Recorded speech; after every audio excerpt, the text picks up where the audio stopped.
ma'am. Mao na akong output ma'am. Dayon mo na akong code. Dayon first ma'am, kaning photocell ma'am is nakakonect siya sa A0 na slot. Then ang buzzer is nakakonect siya sa pin 9. Dari.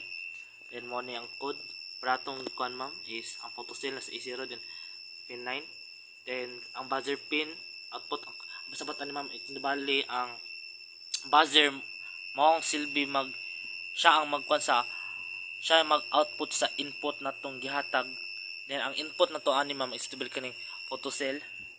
Dayon sunod ma'am is kaning part na code is kaning pasabot aning buzzer pin high ma'am is pasabot kung wala siya hayag ma'am inani ma'am saba siya ma'am.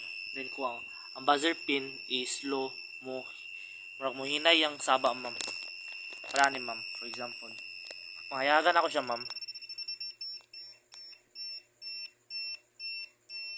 Mahinay siya ma'am. Yang tingog. Kung wala akong hayag ma'am, masaba siya balik ma'am.